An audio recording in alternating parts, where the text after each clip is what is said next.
Okay, so we're now moving on to dampers, and I'm going to do the dampers actually steps 24, 25 and 26 in one go really, I suppose.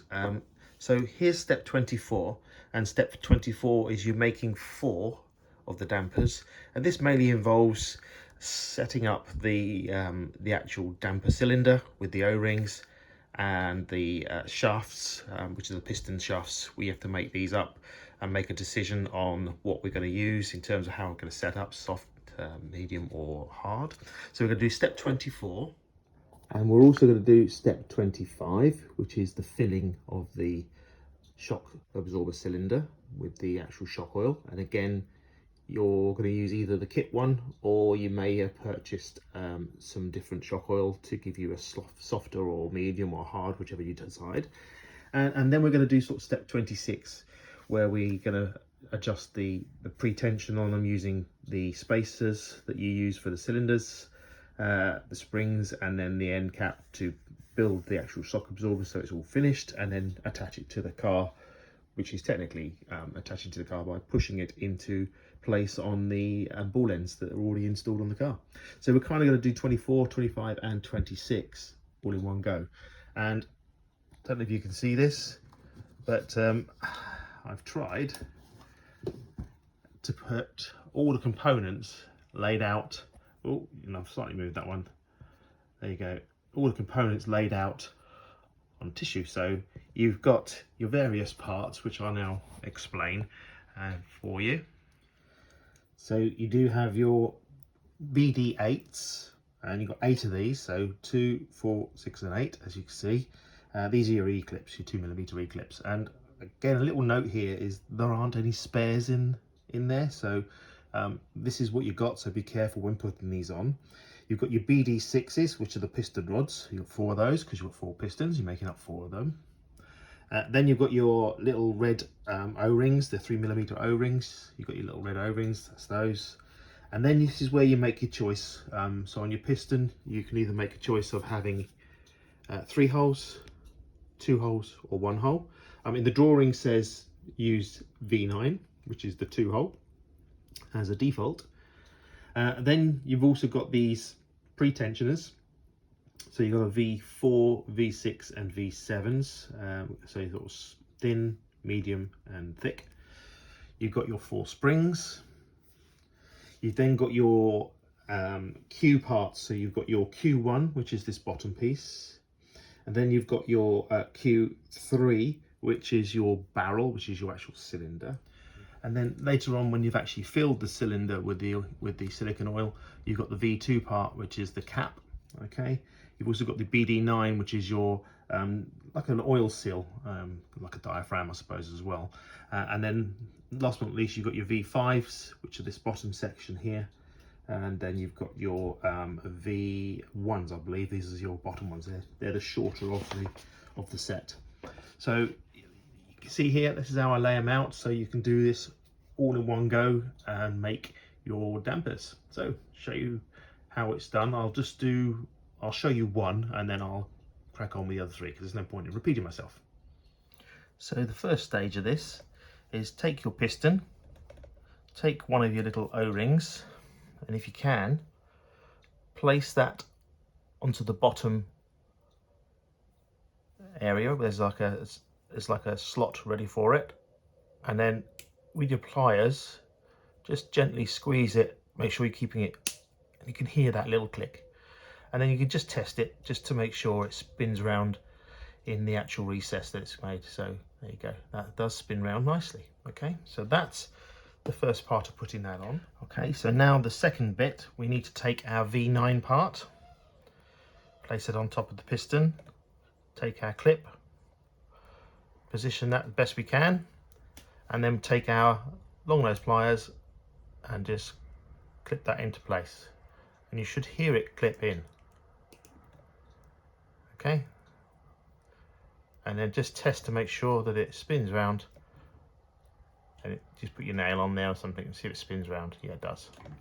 So that's good. There you go, that spins around nicely. So that's the piston made. Okay, And like I say, you've got to be quite careful and quite positive with these little clips because you haven't got any spares.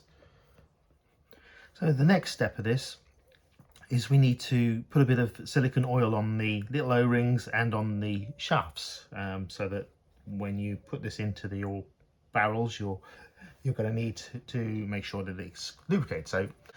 So in the interest of keeping my manuals nice and clean and not getting everywhere, I'm just using one of the bags that you've had from the kit, what you've taken components out of, and I'm just going to put a little bit of the old oil over those,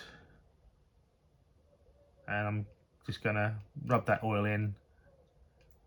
Okay, so that they've actually greased. There you go. That's all it is, a little bit of the oil, and we just need to rub that in and lubricate that in. And like I say, in the interest of keeping my manuals nice and oil free, yeah, you can see now why I do it. So these are just, there you go. So they're nicely oiled now, so they've got plenty on there. Okay, and look, no silicone oil over my manuals. So these are now ready and ready to roll and do the next stage.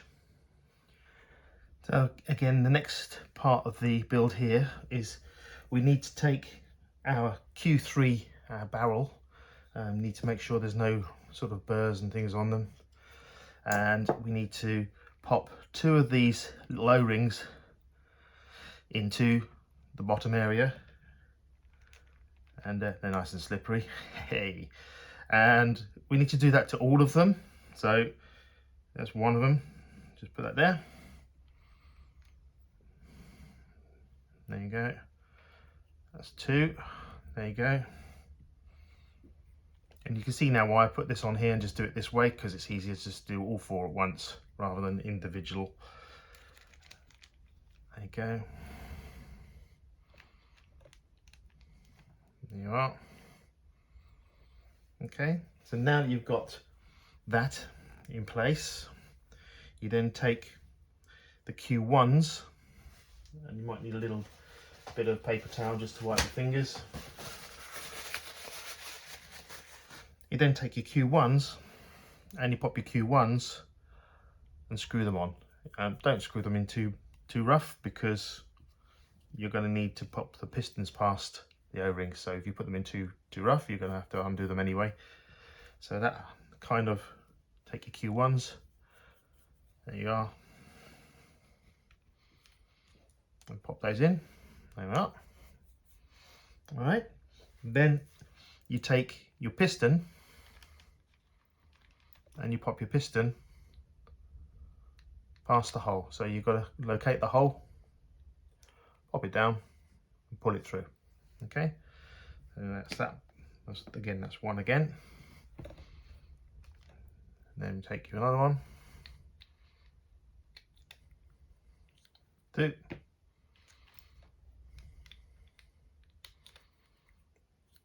3, there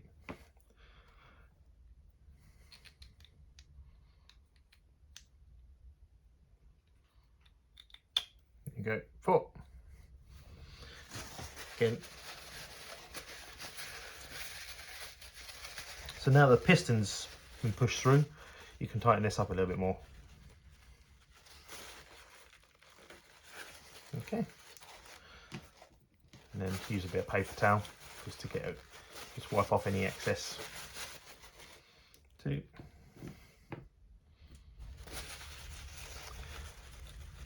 3.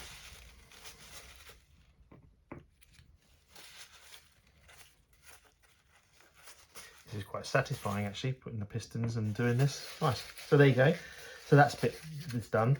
And now it does actually say put the V1 part onto the end of the piston, which you can do. Just literally is this already threaded for you, so you can do that if you wish. But we need to fill these now with our silicone oil, and I like to fill them in one go. So I kind of knocked up a small holder really. I've just got some scrap pieces of wood that I've got here, and again I'm just going to use a clean piece of plastic, or use this bit here, and I'm going to pop my pistons like that, There you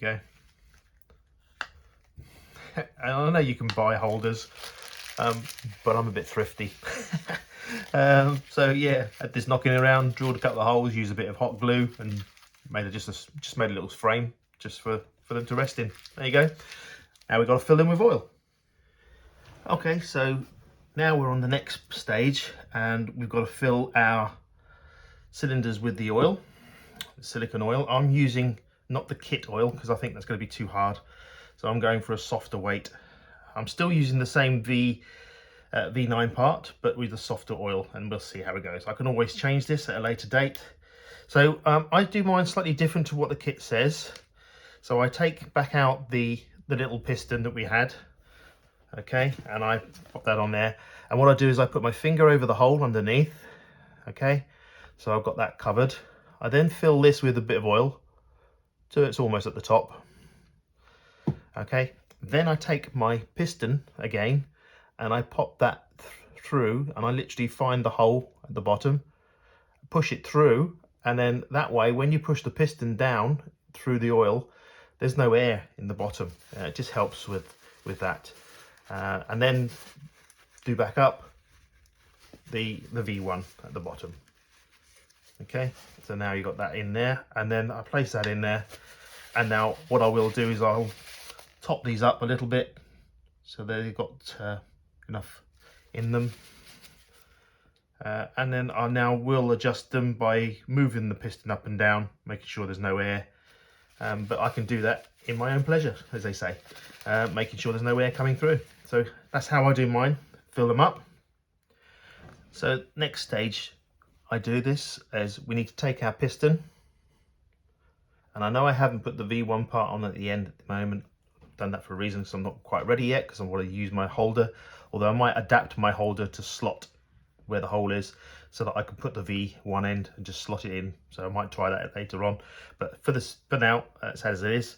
So you need to take your BD9, your little rubber, like a rubber cap, like a diaphragm, and it does say that when you pop this in onto top, you pop it down like that with a little bubble bit facing down, and the idea is it should slightly overspill with the silicone oil, which mine isn't. So just pop a few more drops in, so I've taken all the air out. Okay, let's have a look now, see if that, I think I will. Here we go. So you can just see there, I don't know if you can just see if the camera brings it in, it just slightly overspills with oil. So that's good. So now we've got enough silicone oil in there and it's slightly overspilled. We should be able to now take our this is our top, which is our V2, I think it is, if I remember rightly, Q2, this part here, and you screw that over the top and screw that down, and you'll hear little squelchy noises as it comes down, and you'll see little bits of oil. So you know you've got enough oil in there, and now it's a case of doing those up nice and tight and just wiping any excess oil off. So you should now have a nice filled oil shock. So we're going to find out in a moment when we put the rest of the shocks on and do the rest of the shocks. We shall check them at the end. So I'm going to do the other three. Right, so you can probably see now I've made a slight adjustment to my holder. Yeah, quickly just cut a slot out, so yeah, just so I can hold this on. So now we're going to do with the rest of this now. So we're going to pop the V1 part on. Luckily these are threaded already for you, so it makes kind of a bit more easier. Still, when you're popping a little bit of plier hold on here, just pop a little bit of paper or something like that just between, so you don't scratch. You just want to nip that up. These are not serrated anyway, but you know they're a bit older. So okay, so that's that one on. Just finger tight would probably be enough on these actually. So yeah, so these are already threaded, so it makes life so much easier. So that's that one on, and you see the little holder. Not bad for a self mock-up, is it? Yeah, makes life a bit easier holding things up, so you can just get on with things. There we are. So that's those on. And now that those pieces are on, we need to put this piece here, which is our V5, and we need to pop our spring in there. So you take your spring, place it on top, just compress it with your hands there, and then you take the V5, and the V5 can only go in one way, like that. There you are. So that's one of your springs, and again you just do that, and it's quite easy to do. So you just literally, as you can see how quick it is. There we are. There we go.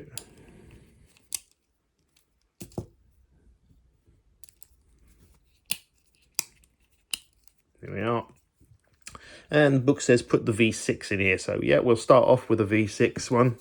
It's a spacer, sort of pre-tensioner. Again, you can see how easy and quickly it goes in. Yeah, there we are. Done. So that's all four now and done. And now we need to pop that onto our chassis. And we're on the way, Mr. Casso. Bring your chassis and you bring it along. So this is your chassis, and it's a simple case of popping these onto the rear. And I think we've got something slightly amiss here on the rear. Look, I put those on the wrong way around. Excuse me, I'll have to come back. So even someone like me make a mistake. So let's take this off, like so. And quite easily put it around the other way. There you go, and we'll wind that in. There you go, that's now wound in and nipped up. Don't need to go too mad, just nip them up. And now we can pop the suspension on and put the damper on. Here we go. So damper goes into position on the back, and it's quite a simple step. Pop on the bottom one. He says, will I need my little plier things? May do. And yeah, you just pop these onto place. Let's see. Oh yeah, we're gonna need a little bit of leverage.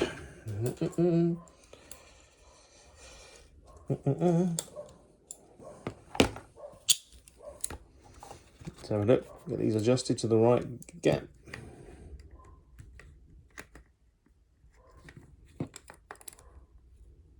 There we go. One. All right. And then pop the top one on. There we go.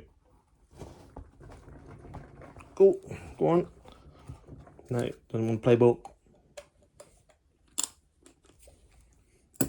Just a little bit of.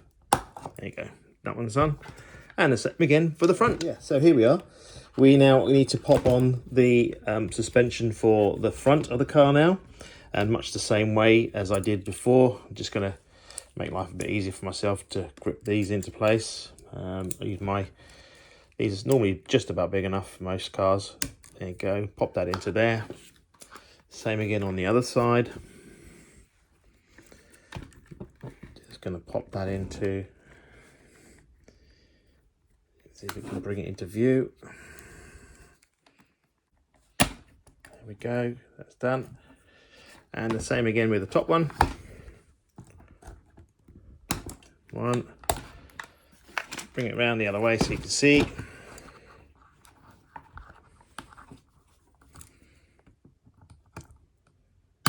Two. There you are. So that is now the suspension system. So steps 24, 25 and 26 now completed.